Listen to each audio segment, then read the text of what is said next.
एका भगवंताला प्रणाम करू। भगवान बाबा हनुमान जी को प्रणाम। महान त्यागी बाबा जुमदेव जी को प्रणाम। परमात्मा एक। नमस्कार। भगवत प्राप्ति करता निष्काम एक परमात्मा एक सेवक मंडळ वर्धमान नगर नागपूरच्या वतीने महान त्यागी बाबा जुमदेवजीच्या आदेशानुसार आजचे मासिक हवन नेसरामजी यांच्या निवासस्थानी पार पडलं आणि त्या निमित्ताने एका परमेश्वराची चर्चा बैठकीला सुरुवात झालेली आहे। आणि या चर्चा बैठकीमध्ये सृष्टी निर्माता जगाचा विधाता भगवान बाबा हनुमानजी उपस्थित आहे। भगवंताला माझा प्रणाम। आमचे सर्व सेवकाचे सद्गुरू मानव धर्माचे प्रणेते महान त्यागी बाबा जुमदेवजी उपस्थित आहेत। बाबांना माझा प्रणाम। आमची मातोश्री वाराणसी आहे या सुद्धा उपस्थित आहेत। आईना माझा प्रणाम। चर्चा बैठक म्हणल्यानंतर अध्यक्ष संचालकाची आवश्यकता असते, त्यानुसार या चर्चा बैठकीचे अध्यक्ष चिखली परिसरातील मार्गदर्शक थे साहेबांना माझा नमस्कार। आणि ज्यांच्या हातावर या चर्चा बैठकीचे धुरा आहे असे संचालक साहेब राहुल दादा यांना माझा नमस्कार। प्रमुख पाहुण्यामध्ये सर्व ज्येष्ठ सेवक सेविका आणि बाहेर बसलेले सर्व सेवक मंडळी यांना माझा नमस्कार। आज मेसराम यांच्या निवासस्थानी एका भगवंताची चर्चा बैठक चालू आहे आणि आपल्या आपल्या भगवंतातून आपला अनुभव इथं सांगितला आहे। आम्ही दुःखीत होतो, सर्व इथं तमाम बसलेले सर्व शेव बांधव दुःखी होते। आम्ही चारही दिशेला फिरलो, त्या सर्व सेवकाला माहित आहे हा मार्ग सहजासहजी आला नाही। 12 घाटच्या पाणी पिऊनच या मार्गामध्ये याला चारही दिशेला फिरलो, पैसा बर्बाद केलो। कुणाला पीडा होती, डॉक्टर इलाज केला, भूतबाधाची पीडा होती, पुजारी केला, पण काही फायदा झाला नाही। अशातच कोणीतरी एखाद्या गावातील एक सेवक मिळाला आणि त्या सेवकाने आम्हाला उपदेश दिला का भाऊ म्हणे तू चारही दिशेला फिरलास पण तुला काही फायदा झाला नाही, मी करतो तसा कर म्हणे। तर होईल का म्हणतो। आम्ही म्हणतो अडाणी भाषे अनेकामध्ये आम्ही फिरत असताना अनेकामध्ये असताना आपल्याला या मार्गाचा उद्देश नव्हता, अनुभव नव्हता, त्याच्यातच आपण बनत होतो का आपण एवढं देवाची पूजा केली, खूप वेदना केलं, अमुक केलं तमुक केलं, पण आमची पीडा दूर नाही झाली। आणि हा तुम्ही सांगता उपदेश, या उपदेशानं आमची पीडा दूर होईल का सांगण्याप्रमाणे, कारण आमचे सर्व जे होतं ते गेलंच। सोना होता सोना गेला, धन दौलत होती सर्व गेली आणि उपाशी मरण्याची पाळी अशा उपाशी मरण्याची पाळी आली अशा त्याच्या मार्गाची ओळख झाली सेवकाच्या माध्यमातून। आणि पहिल्या दिवशी आपण त्या सेवकावरून मार्गदर्शकच्या निवासस्थानी गेलो आणि मार्गदर्शकांनी सर्व हकीकत आप भीती सांगितली का अशाना अशा करावा लागते, या मार्गात मरावा लागते। तर फक्त आपण मानस हलवला, फिरवला आणि काही वेळ केला आणि अर्ध्यातच सोडून गेला अशी परिस्थिती। आता तुमच्या परिसरावर आहे का नाही ते माहित नाही, पण माझ्या गावात 35 गावच्या 32 कुटुंबाच्या गाव आहे, ते मला सर्वच माहित आहेत। म्हणून तुम्हाला सांगतो महान त्यागी बाबा जुमदेवजीने जे सांगितलं का बाबा म्हणजे हा हलका मार्ग नाही, ह्या मार्गात मरावा लागते, पण जोपर्यंत जीवात जीव आहे तोपर्यंत बाबाच्या शब्दाच्या आदेशाच्या पालनाकरीच्या क्षणापर्यंत करावा लागते। हा महान त्यागी बाबा जुमदेवजीने सांगितलं। पण कामापुरता मामा आणि काकापुरती आजीबाई अशी परिस्थिती निर्माण झाली। म्हणून सेवकांना विनंती करतो पहिला दिवस कोणी भूलू नये, पहिल्या दिवसाची आठवण देऊन मार्गदर्शकने सांगितलं त्या बाबाच्या आदेशानुसार सांगितलं, त्याच्या शब्दाला मान देऊन त्याचे मनावत पूर्ण करावा आणि मार्गात चांगली उच्चता निर्माण करावी अशी सर्व सेवकांना विनंती करतो। बालाघाट जिल्हा एक लहानसा अनुभव सांगतो। एमपीची एक बात आहे, एक ज्येष्ठ सेवक होता, त्याच्या पहिले काही नाही, सुरुवात त्या गावाची जी चालू झाली असेल त्या ज्येष्ठ सेवकांनाच पहिले ह्या मार्गात सेवक बनला। आणि पलीकडे त्या हळूहळू सुधारणा झाली, हळूहळू सेवक वाढू लागले आणि काही 20, 25, 30, 40 कुटुंबातील सेवक झाले आणि एका त्याच गावामध्ये त्यागाचं आव्हान होता. भगवान त्याची करणी नारळात फणी अशा प्रकारची एक अनेकामध्ये सेवक होता, आपला अनेकवाला होता. तो शेतामध्ये काम करण्याकरिता गेला आणि तिथं सापाना दंश केला. गरीब परिस्थितीतला होता, गरीब हलाखली होती, एकच मुलगा होता आई वडिलाला. तो घरी आल्यानंतर सर्व हकीकत आई वडिलाला सांगलं, पत्नीला सांगलं का मी वावरा शेतामध्ये गेलो आणि आपला सापाने दंश केला.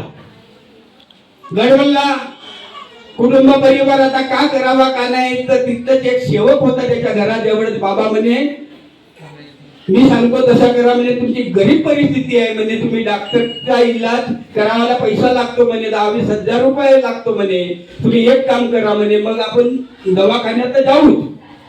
पण माझ्या सांगण्याप्रमाणे एक ज्येष्ठ सेवक आहे म्हणे गावातील, त्याचं नाव सांगलं ना, तोही आला सेवक आणि त्या ज्येष्ठ सेवकाच्या निवासस्थानी गेलं आणि त्याला सर्व भीती हकीकत सांगितली. त्या मार्गदर्शक आपला ज्येष्ठ सेवकाला, ज्येष्ठ सेवकाने ऐकून घेतलं, त्याची त्याला परिस्थिती सांगलं. हा एकच का म्हणे, हा एकच साप का म्हणे, असे 10 साप उतरवून घेतो म्हणे, एवढी माझ्यामध्ये शक्ती आहे म्हणे. म्हणजे किती झाला, हंपन झाला. त्याला असा वाटला की मी भगवान जाऊ, मी सद्गुरु महान त्यागीच बाबा डुमदेवजी अशी त्याला खात्री वाटली आणि स्वतः त्याला तीर्थ बनवून दिलं. 7 फूक, 11 फुकाचा आणि 21 फुकाचा 3 वेळा तीर्थ बनवून दिलं. त्या ज्येष्ठ सेवकांना पण त्याला काही फायदा झाला नाही आणि तो घरी गेला आणि खूप चिंता त्या कुटुंबात वाढली. करावं का कसा करा, आपल्या जवळ इलाज करण्याकरता पैसा नसे. पण तो सेवक होता त्या अनेकासोबत, त्याला म्हणे अमुकाच्या निवासस्थानी त्या गाचा हवन कार्य चालू आहे, आपण तिथं जाऊ. खरीच अनेकाला धरून तो सेवक गेला आणि त्यांच्या निवासस्थानी त्यागाचा हवन चालू होता. त्याने सर्व सूचना दिली. भाऊ म्हणे मी काही भगवान नसू म्हणे, करता केलं तो भगवान आहे, पण मी सांगतो म्हणे असा कर. भगवान त्याला समोर सांगलं, हे भगवान बाबा हनुमानजी सद्गुरु मानते की बाबा डुमदेवजी, माझ्या निवासस्थानी अनेक व्यक्ती आले, अनेकातला व्यक्ती आला आणि त्याला सापाने डोस केला बाबा. म्हटलं इथला काही समजत नाही बाबा, करता करविता भगवान बाबा तू आहेस. मी सेवकाला सांगतो का अमुक अमुक तीर्थाच्या अमुक अमुक फुकाचा तीर्थ कर, त्याला सांगतो तुझ्या बोट तुझ्या पाशी. त्या म्हणीप्रमाणे त्यांनी सांगितलं त्यागा सेवकांनी आणि त्यांनी आपल्याच हाताने अनेकावाल्यांनी तीर्थ केलं. 11 फुकाच्या बाबा हनुमानजी स्वाहा बाबा हनुमानजी फुबा भगवंत तिथे उपस्थित झाला आणि 11 फुकांनी त्याची पीडा ते दंश केलं होतं, ते पीडा दूर झाली. त्या कुटुंबाला मोठा आनंद झाला, हर्ष झाला आणि दुसऱ्या दिवशी तो कुटुंब एकता करून त्या मार्गदर्शकच्या निवासस्थानी गेला आणि तिथं वचन बंद झाला. असा हा मार्ग आहे, हमपणा कोणी करू नका. बाबाचा शब्द तो मंडळाचा शब्द, मंडळाचा शब्द तो मार्गदर्शकचा शब्द, मार्गदर्शकाचा शब्द कोणी वाईटात म्हणजे वेगळा जाऊ देऊ नका. तुम्हाला सांगतो आता लहानशी एक टूक सांगतो. ह्या 2-3 दिवसाच्या पूर्वी एक कुटुंब आहे राजगडे कलार समाजचा. तो असा त्या कोळमाऱ्यामध्ये म्हणत होता का बाबा म्हणजे मी 1 ते 1.25 लाख रुपये आईच्या पिढीसाठी मी दवाखान्यामध्ये ह्या केलो, खर्च केलो, पण काही फायदा नाही झाले. त्या बाईला आहे कॅन्सरची बिमारी. मी त्याला सांगितलो का मी काही भगवान नाही, आपल्या चिखलीतच मार्गदर्शक आहे, त्यांच्या निवासस्थानी जा, जे सांगतील त्याप्रमाणे तुम्ही करा. तर आले असतील साहेबाकडे, गेले असतील 2 तो शेंडे एक मिस्त्री आहे इथं त्याच्यासोबत, आणि साहेबांनी सांगितलं असतील का तुम्हाला फोन करतो. मला त्याला फोन नाही केला आणि तो परिवार संध्याकाळी 4 गाडीने 4 चक्क्या गाडीने एकाएकीच माझ्या घरी आला. आई चालत नव्हती, परतून बिमारी उलटली कॅन्सर म्हणून. तिला 2 मुलं आहेत. बसवलं, पहिले चहा म्हणलो, चाय पेला आणि सांगितलो त्या बाईला, तुझे 2 मुलं आहेत. एक मुलगा इथं हजर आहे, एक सून इथं आहे आणि एक मोठा मुलगा आहे आणि सून ते बाहेरगावी काम करण्याकरता गेला आहे. हा कुटुंब एकतेचा आहे. जोपर्यंत आपल्या कुटुंबात एकता होत नाही तोपर्यंत तुम्हाला मार्ग देणारही नाही म्हणलो. तू इथं वचन देती, शब्द देशील आणि मोठा मुलगा तिकडून कामावर आल्यानंतर म्हणेल का तुम्ही मला सांगितलं का, हा तुम्ही खुलासा करून टाका. लहान मुलगा म्हणे माझ्या जवळ या आईला लावण्याकरिता एक पैसेच नाही, म्हणजे उद्या 1000-2000 रुपये एखाद्या दवाखान्यामध्ये नेलो तर पैसा नाही, त्याची परिस्थिती बिकट झाली म्हणे माझी, तर आता करावा का करावा. तर त्याला फोन करा म्हणलो, इथूनच फोन करा का आमची आईवर अशी अशी परिस्थिती झाली, आम्ही मार्गामध्ये शब्द देऊन राहिला फक्त का आम्ही आमच्या आईची जर तब्येत अशी त्या 25-30% का नाही दुरुस्त झाली तर आम्ही ह्या मार्गामध्ये जुळावाला तयार आहोत, वचन देऊ आपण, असं त्याला सांगा म्हणलो.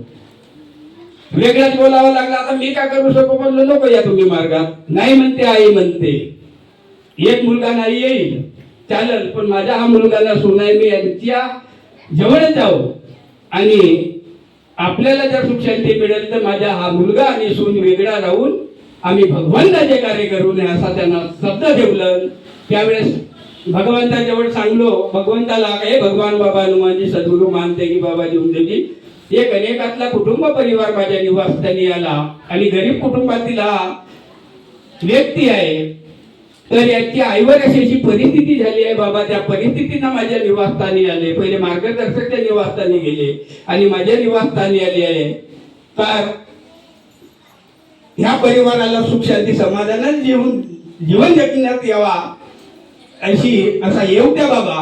आणि त्याला सांगितलो तर हा शब्द मी म्हणतो तसे मन आणि तूच तीर्थ बनव, 11 फोकाच्या तीर्थ बनव बाबा हनुमानजी फू, बाबा हनुमानजी फू, तूच तीर्थ बनव आणि सर्व कुटुंबाला दे आणि तिथं पेढा आहे तिथं जाव आणि असा वचन द्या का माझ्या आईची तब्येत जर 25-30% जर दुरुस्त झाली तर मी ह्या मार्गात खुशीने पती पत्नी आणि आई एकता करून या मार्गात वचनबद्ध होऊ असा त्यांना वचन दिलं. आणि घरी गेलेला सकाळी फोन केलो 8-9च्या दरम्यान, तर कशी काही परिस्थिती आहे रे भाऊ म्हणला. तर त्यांनी सांगितलं 25 ते 30 फक्त शब्दावर 25 ते 30% आईला आराम झाला.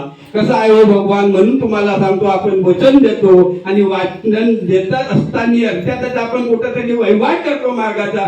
म्हणून शेवकांना सांगतो पहिला दिवस कधी कोणी विसरू नका. पहिल्या दिवसाची आठवण आपण होतो कसा, झालो कसा, कोणामुळे झालो हे आपल्याला ओळखण्याची गरज आहे. म्हणून सर्व शेवकांनी त्या भगवंताला पहिल्या दिवसाची आठवण ठेवून ते मार्गात आखरीच्या सणापर्यंत जोपर्यंत जीव आहे तोपर्यंत आखरीच्या सरामंत्र बाबांना दिलेला शब्दाचा पालन करावं. 4 तत्व 3 शब्द 5 नियमाचा पालन करावं. महानते की बाबा जुमदेवजीचे शब्द आहेत, जो माझा सेवक म्हणजे तत्व शब्द नियमाचा पालन करेल तो दुखी राहू शकत नाही, म्हणजे अडाणी राहू नाही शकत आणि गरीबही राहू नाही शकत. तर सर्व सेवकांनो आणि आठवडी चर्चा बैठकीमध्ये जोपर्यंत आपल्याला आठवडी चर्चा बैठक जाणार नाही तोपर्यंत आपल्याला ह्या मार्ग कळणार नाही, अनुभवही करणार नाही. आपण इथं आलो शिकण्याकरिता आलो. आता एखादी चूक झाली असेल, आता कोण सांगितलं, याच्या पूर्वी सेवकांनी सांगितलं कमी सट्टा वगैरे अमुक ह्या करत होतो, तर माझ्या हातून एक मोठी महान चूक झाली. चिखलीच्या हॉटेलमध्ये बसत असताना एक व्यक्ती होता तिथं न त्याच्या चालू होता तर हाशी गंमत माझ्या जवळ आता दरवर्षी चूर्णा वगैरे चोरून देतो, त्याचा हाशी गंमत म्हणलो का 9-2 लावून घेशील, मग 10-20 हजारच्या रुपयाचा लावून घे. तुम्हाला सांगतो माझ्या तोंडून निघला, पण मी लगेच त्याने परमेश्वरासमोर माफी मागितली. म्हणून कोणती चूक होत असतात, मानव प्राणी आहेत, कळत नकळत चुका होत असतात. चुकाला न घाबरता परमेश्वराजवळ जर शब्द ठेवले आला त्या शब्दाचा पालन केलं, आपला माफी मागितली तर नक्कीच परमेश्वर त्या शब्दाची त्या चुकीची माफी दिल्याशिवाय राहणार नाही. फक्त सेवक कसा यायला पाहिजे, तत्वशब्द नियमाचा पालन करायला असला पाहिजे. कुटुंबात सत्य मर्यादा प्रेमाचं आचरण करायला पाहिजे. सत्य मर्यादा प्रेम हा कुटुंबातला पाया आहे. जर माझ्याकडे संचालक साहेबांनी 2 शब्द बोलण्याचे दिले अनुभवातून, तर मी माझ्याकडून काही चूक भूल झाली असेल, भगवान बाबा हनुमानजी, सद्गुरू महानजी बाबा जुमदेवजी आणि त्यांच्या खांद्यावर या चर्चा बैठकीत उभा आहे अध्यक्ष साहेब, संचालक साहेब, सर्व सेवक सेविका बालबालिका तुम्ही उपस्थित, तुम्ही मला माफी द्या, मला क्षमा करा. सर्वांना माझ्या नमस्कार.